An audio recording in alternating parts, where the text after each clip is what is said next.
بسم الله الرحمن الرحيم والنجم إذا هوى ما ضل صاحبكم وما غوى وما ينطق عن الهوى إن هو إلا وحي يوحى علمه شديد القوى ذو مرة فاستوى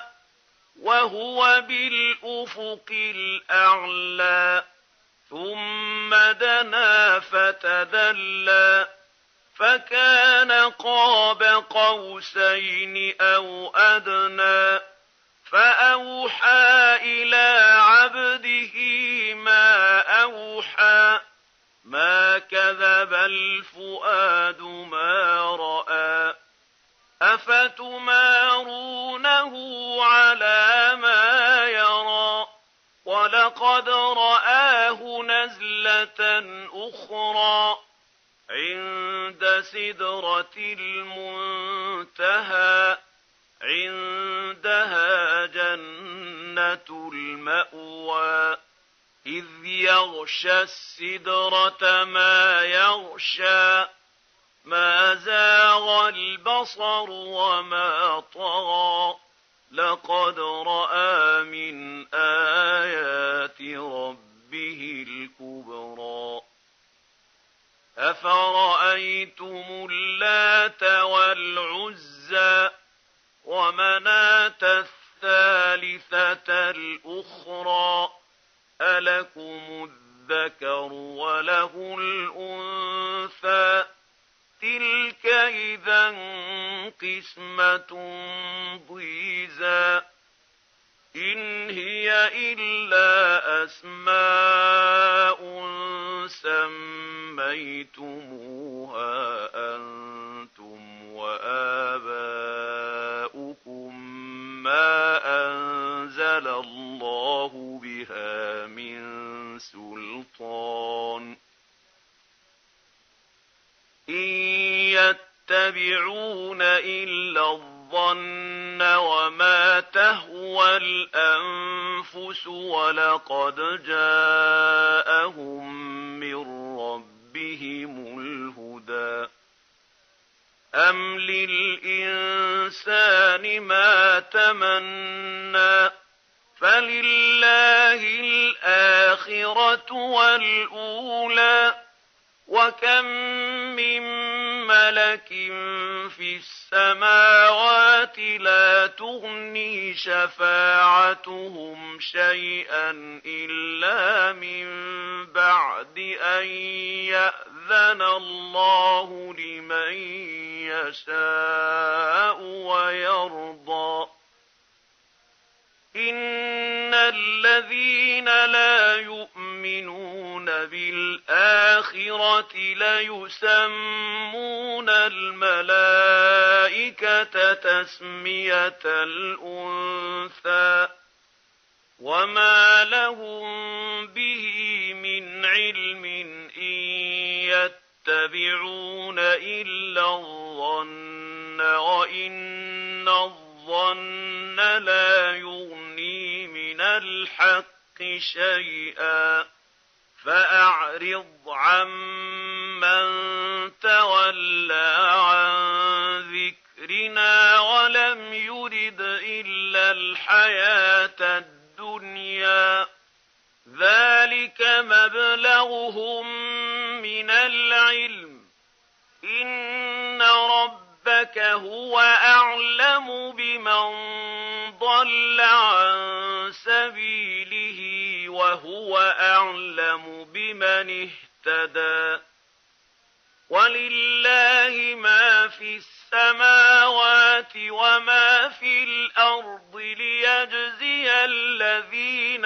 أساءوا بما عملوا ويجزي الذين أحسنوا بالحسنى الذين يجتنبون كبائر الإثم والفواحش إلا اللمم إن ربك واسع المغفرة هو أعلم بكم إذ أنشأكم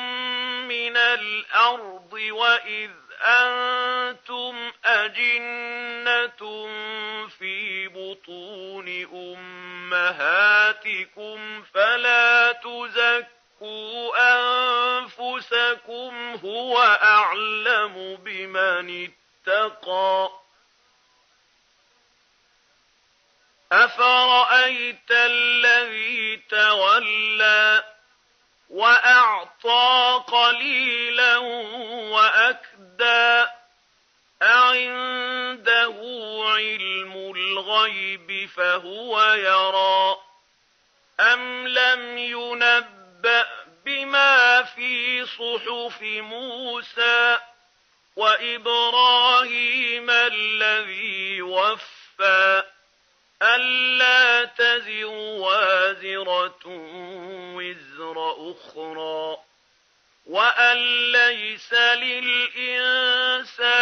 إلا ما سعى وأن سعيه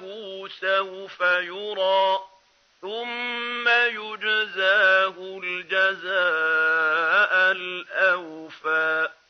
وأن إلى ربك المنتهى وأنه هو أضحك وأبكى وأنه هو أمات وأحيا وأنه خلق الزوجين الذكر والأنثى من نطفة إذا تمنى وأن عليه النشأة الأخرى وأنه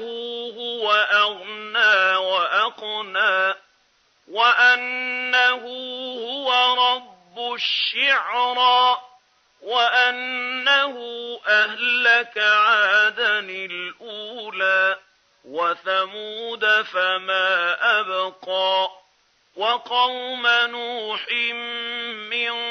قبل إنهم كانوا هم أظلم وأطغى والمؤتفكة أهوى فغشاها ما غشى فبأي آلاء ربك تتمارى هذا نذير من النذر الأولى أزفت الآزفة ليس لها من دون الله كاشفة أفمن هذا الحديث تعجبون وتضحكون ولا تبكون وأنتم سامدون